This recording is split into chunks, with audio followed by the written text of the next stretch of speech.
Good morning everyone. हम BCom part second year के EBST paper cost accounting से chapter पढ़ने जा रहे हैं, सामग्री का मूल्यांकन एवं निर्गमन।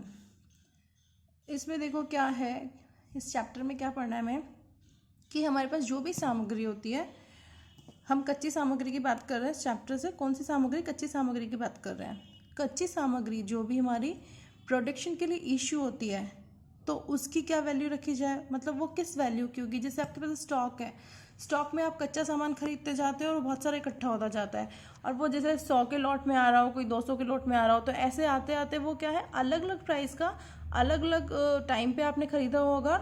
जैसे मान लो आपने इस महीने खरीदा, कोई आपको 100 यूनिट्स है कच्चे सामान की, वो 10 रुपये में मिल गई। आपने 15 दिन बाद में खरीदा, वो आपको 8 रुपये में मिल रही है। फिर आपने 15 दिन बाद में खरीदा, वो आपको हो सकता है 11 रुपीज़ में मिल रही हो पर यूनिट। तो ये क्या है, प्राइस चेंज होती रहती है उसकी जो मूल्य है उस उस कच्ची सामग्री का मूल्य वो बदलता रहता है। तो इस केस में क्या है कि हमारे पास जो भी सामग्री स्टॉक में आई, ठीक है, कच्ची सामग्री स्टॉक में रखने के लिए नहीं मंगवाते ना, वो किस लिए मंगवाते हैं? प्रोडक्शन में भेजने के लिए। तो एक बार क्या हुआ, हमने रखा, फिर उसको प्रोडक्शन में भेजते हैं। जो भी फाइनल प्रोडक्ट कंपनी बना रही है उसके प्रोडक्शन के लिए उस जो कच्ची सामग्री है उसका निर्गमन किया जाता है उस प्रोडक्शन हाउस में, प्रोडक्शन डिपार्टमेंट में। तो अब वो जो हम भेज रहे हैं वहाँ पे सामग्री, वो किस मूल्य की हो, मतलब उसका मूल्यांकन, हम उसका किस मूल्य पर मूल्यांकन किया जाए, उस सामग्री की क्या वैल्यू रखी जाए, और लास्ट में जो सामग्री हमारे पास स्टॉक में बची रह गई उसका क्या मूल्य रखा जाए। तो इन सब के निर्धारण के लिए हमारे पास क्लोजिंग स्टॉक का वैल्यूएशन करना होता है, तो किस मूल्य पर किया जाए, और जो सामग्री इशू हो रही है प्रोडक्शन के लिए वो किस मूल्य पर निर्धारित की जाए। तो इन सब के लिए इस चैप्टर में हम पढ़ेंगे कुछ मेथड्स, निर्गमित सामग्री के मूल्यांकन की विधियाँ। देखो फर्स्ट इसमें ए क्या है, लागत रीतियाँ, मतलब कॉस्ट मेथड्स। ये कौन से हैं? कॉस्ट मेथड्स है। इसमें फर्स्ट कौन सा है? इसमें फर्स्ट है हमारा प्रथम आगमन और प्रथम निर्गमन विधि, मतलब first in first out method. इसका मतलब क्या हुआ, जो हमारे पास गोदाम में सबसे पहले कच्चा सामान आया, हम मानेंगे कि सबसे पहले उसी सामान को प्रोडक्शन के लिए बाहर निकाला गया है। ठीक है, जो सामान हमारे पास कच्चा सामान गोदाम में सबसे पहले है, उसी को प्रोडक्शन के लिए कहाँ, बाहर भेजा गया है। फर्स्ट इन, जो पहले आएगा, फर्स्ट आउट, वही पहले बाहर जाएगा। ये मेथड है इसमें फर्स्ट। सेकंड क्या है, अंतिम आगमन प्रथम निर्गमन विधि। इसका मतलब क्या, last in first out method. जो सबसे लास्ट में है हमारे पास गोदाम में सामान, वो ही सबसे पहले प्रोडक्शन के लिए इशू होगा प्रोडक्शन डिपार्टमेंट में। मतलब जो सामान, जो भी कच्ची सामग्री है हमारे पास गोदाम में सबसे लास्ट में आई है, उसी को प्रोडक्शन डिपार्टमेंट में सबसे पहले भेजा जाएगा प्रोडक्शन के लिए। अगला मेथड है, देखो ये 2 पे मैंने टिक कर रखा है, एग्जाम में ये वाले क्वेश्चन आ जाते हैं इसलिए इस पर मैंने टिक कर रखा है इसको। थर्ड है ऊंचे मूल्य की सामग्री का प्रथम निर्गमन या सर्वोत्तम मूल्य की सामग्री का प्रथम निर्गमन। इसका मतलब क्या, highest in first out method, ना जो भी सबसे हाई वैल्यू की आई है, अपने पास बताया मैंने 100 वो जो भी है यूनिट्स है आपकी, वो आपकी 10 रुपीज़ में है। 15 दिन बाद में वो 8 रुपये की पड़ रही है, फिर से 100 मंगवाई, फिर से अगले 15 दिन में मंगवाई तो वो आपकी 11 रुपये में पड़ रही है। तो अलग अलग प्राइस उसकी हो सकती है। तो अब क्या देखोगे, सबसे हाई वैल्यू की जो प्राइस होगी ना, जो भी 100 यूनिट्स है, जो वो वाली 100 यूनिट्स जो सबसे हाई वैल्यू की है, उसको क्या करोगे आप, पहले ही सबसे पहले प्रोडक्शन डिपार्टमेंट में भेजोगे, प्रोडक्शन के लिए इशू करोगे उसको सबसे पहले। फिर है आधार रीति, बेस स्टॉक प्राइस। ये भी एक मेथड होता है, बेस स्टॉक प्राइस। इसमें क्या होता है कि आप एक बेस ले लेते हैं। इसमें क्या है कि इसमें ये माना जाता है कि प्रथम आगमन प्रथम निर्गमन विधि का प्रयोग करते समय न्यूनतम सामग्री आधार स्टॉक के रूप में सदैव रखी जाए। इसमें एक स्टॉक रख लिया जाता है कि हाँ इतना स्टॉक तो रखा जाएगा, न्यूनतम सामग्री आधार स्टॉक के रूप में। अगला है अपना औसत रीतियाँ।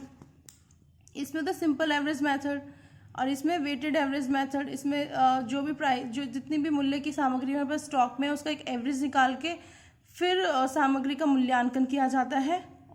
जो भी इशू हो रही है उस सामग्री का मूल्यांकन कैसे किया जाता है, जो भी हमारे पास स्टॉक में रखी है सामग्री उन सबके प्राइसेस का एवरेज निकाल लिया जाता है। भारित औसत में क्या किया जाता है, प्राइसेस को भार दिया जाता है उन सामग्री का जो कि खरीदी गई है और उसके अकॉर्डिंग क्या होता है, वैल्यू निकाली जाती है।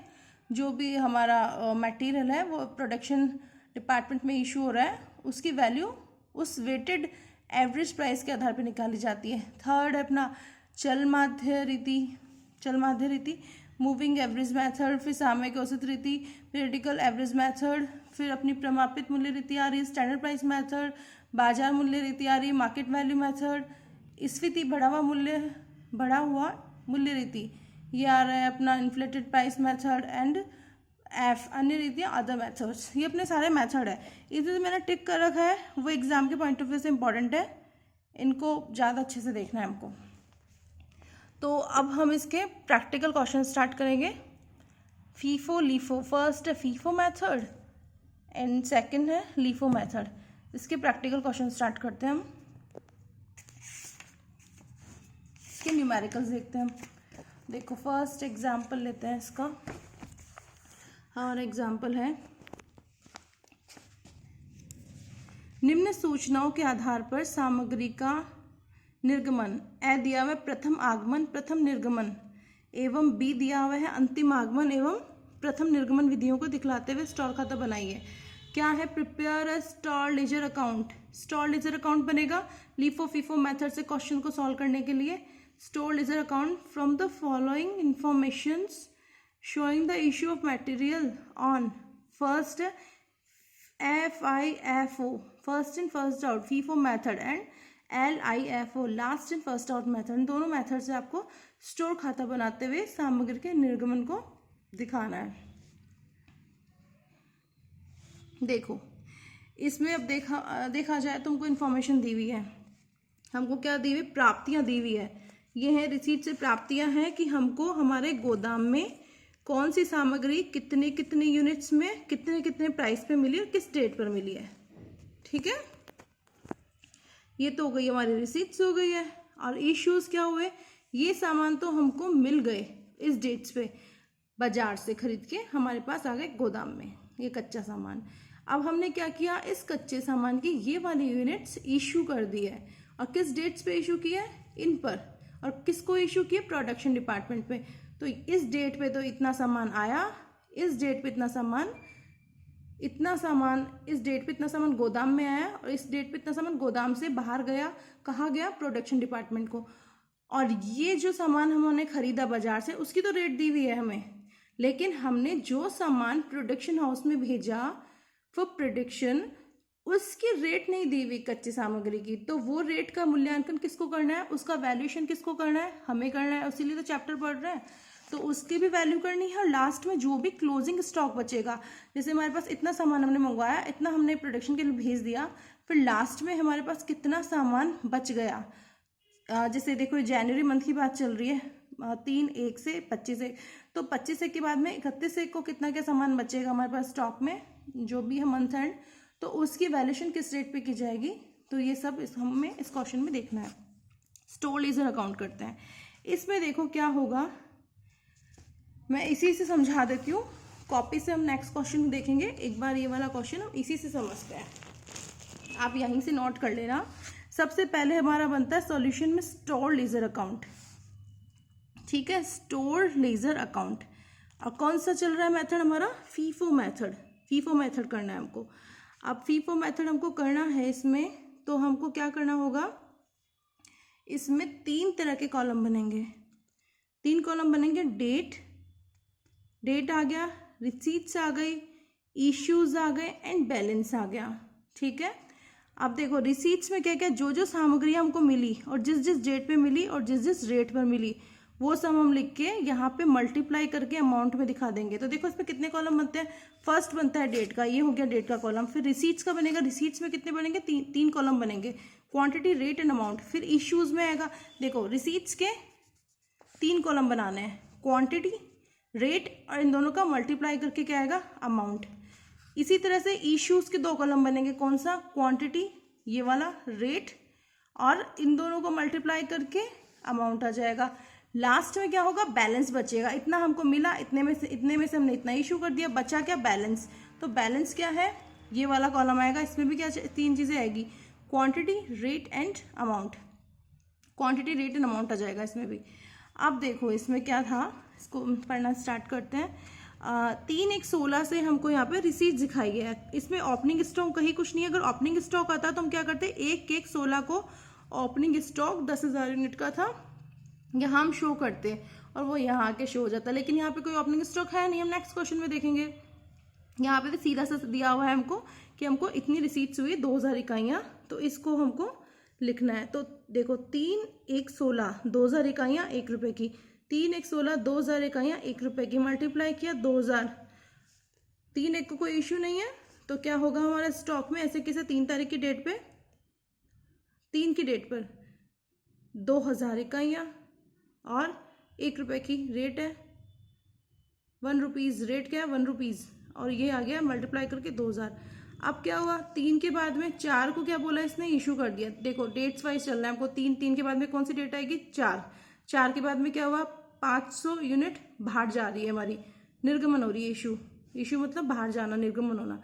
तो ये इशूज में आएगा। इशू के कॉलम में क्या है, क्वांटिटी में 500 और 1 रुपीज़। 2000 में से 1 रुपये का सामान गया, 1 रुपये की। तो हमारे पास स्टॉक में 2000 यूनिट से तो पड़ी थी, बैलेंस में देखो 2000 यूनिट रखी हमारे पास, 2000 में से 500 गया, तो 2000 जब 1 रुपये की खरीदी, तो ये जो हम निकाल रहे हैं यहाँ से प्रोडक्शन हाउस में भेज रहे हैं, उसकी भी रेट 1 रुपये ही होगी ना।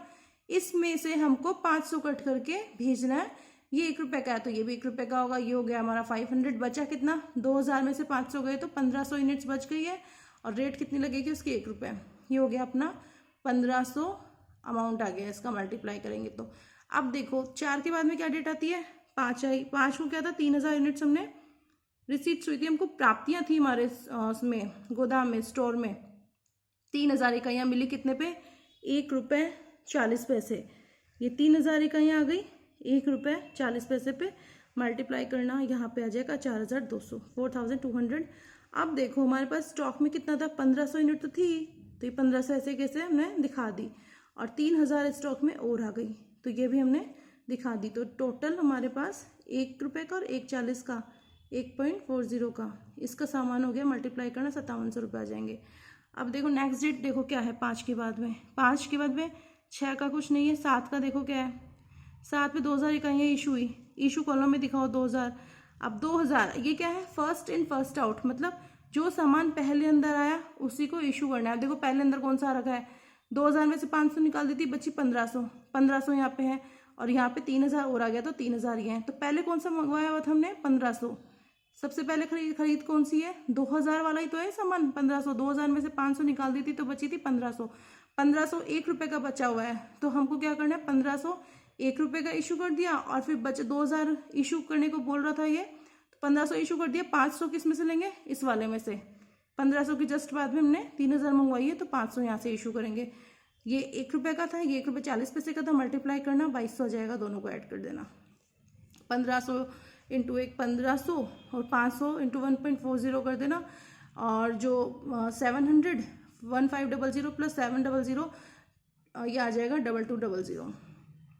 अब इसके बाद में देखो, अब यहाँ से हमने 1500 में से 1500 हमने इशू कर दिया, तो मतलब 1500 तो कट हो गया। 3000 में से 500 इशू किया, मतलब 2500 अभी हमारे पास स्टॉक में बचा है, तो 2500 आ गया। कौन सा वाला बचा है, ये वाला। तो ये 1.40 से मल्टीप्लाई करना, ये अपना आ जाएगा 3500। अब इसके बाद में अब देखेंगे ये कौन सी डेट चल रही थी हमारी, 7 तक हम आ गए। 7 के बाद में देखो 8 है क्या, 8 कहीं नहीं है, 9 कहीं नहीं है, फिर 10 है। 10 में देखो क्या है, हमने रिसीट्स है हमारी 10 में कितनी है, 2000 यूनिट्स, 1 रुपये 50 पैसे की रेट है उसकी, और ये हो गया अपना 3000। मल्टीप्लाई कर लेना इसको, और यहाँ पे 2500 तो स्टॉक में था ही बैलेंस में, और ये 2000 भी यहाँ आके बैलेंस में यहाँ पे आके ऐड हो जाएंगे। तो 2500 प्लस ये 2000, हमारे पास स्टॉक में कितना सामान है, 4500 का। इस रेट पे डबल रेट, इस रेट पे 1.40 का, एक 1.50 का, 1.40 है, सेकेंड 1.50 का है। इनको मल्टीप्लाई करना, ऐड कर देना। अब इसके बाद में क्या हुआ, 10 तारीख के बाद में नेक्स्ट है हमारे पास 15 तारीख। 15 का देखो ये रहा। अब हमको 15 तारीख को क्या इशू करना था, 3000 इशू करने थे। तो अब देखो इसमें first in first out method है। फर्स्ट इन, पहले कौन सा इन है, ये वाला 2500 आउट कर दिया इसमें से, ये वाला स्टॉक खत्म। अब 2000 में से 500 कर देंगे इशू, तो ये वाला स्टॉक सिर्फ 1500 का रह जाएगा। 2500 को 1.50 की रेट पे इशू कर देंगे, और इसमें से जब 500 किया तो बचा कितना, 1500। 1500 किस रेट पे दिखाएंगे, ये वाली रेट, जो बचा हुआ सामान था वो ये वाला था, 1.502250 आ गया। अब ये हो गया हमारा 15 तक का तो हो गया। इस 15 के बाद में कौन सी डेट आ रही है, 16, 17, 18 है नहीं, 19 नहीं है, 20। 20 में क्या हुआ, हमको फिर से प्राप्तियां हुई 3000 की ₹1.80 पे। 3000 इकाई हमको मिली है स्टॉक में, 1.4 स्टोर में 3000 इकाइयाँ मिली, 1.80 इसकी रेट है, मल्टीप्लाई किया 15400 आ गया। अब देखो ये आ गया अपना इतना। अब 1500 हमारे पास बैलेंस में रखा था, और 3000 आके और ऐड हो जाएगा 1.80 पे। इसको मल्टीप्लाई करके और इसको मल्टीप्लाई करके जो भी आंसर आएंगे दोनों के मल्टीप्लाई करने पर उन दोनों को ऐड कर देना, 7650 हमारे पास आ रहा है। 20 के बाद में 21, 22, 23, 24 नहीं है, डायरेक्ट 25 है। 25 तारीख को हमने क्या किया, 2500 यूनिट्स हमने इशू करी है। तो हमारे पास कितना, इतने का स्टॉक था, इसमें से 2500 इकाइयाँ इशू करनी है। First in first out, first in कौन सा है, ये। तो पहले तो 1500 इशू कर दो, 1500 को आउट कर दो, जो इन था पहले उसको पहले आउट कर दो। 3000 में से भी 1000 चले जाएंगे, क्योंकि 2500 इकाइयाँ निकाल ली ना कोई बाहर यहाँ से। तो 1.50 1.80 से हो गया है, मल्टीप्लाई कर लेना, ये आ जाएगा। ये 15 तो वैसे कट हो चुके, 3000 में से 1000 गया, बचा कितना, 2000। 2000 इकाइयाँ हमारे पास अंतिम स्टॉक, क्लोजिंग स्टॉक में शामिल रह गई, और उसकी रेट क्या होगी, लास्ट में जो भी बचा हमारे पास ये निकाले बाद, और 3000 में से 1000 निकाले बाद बचा 2000 का सामान, उसकी रेट बच जाएगी लास्ट में बची कुछ ये वाली 1.80। दोनों को मल्टीप्लाई करना 3600। तो इसका मतलब हमारी अंतिम स्टॉक जनवरी महीने का 2000 है, और इसका मूल्य कितना आ रहा है हमारा, 3600। ये था हमारा फीफो मेथड। फीफो मेथड हमारा हो गया है कंप्लीट। कल हम देखते हैं लीफो मेथड। अगर इसमें कोई प्रॉब्लम हो तो बताना, कमेंट सेक्शन में लिख देना, या फिर व्हाट्सएप ग्रुप में बता देना, फिर से समझा दिया जाएगा। ये फीफो मेथड कंप्लीट है, कल हम लीफो मेथड देखते हैं। Thank you.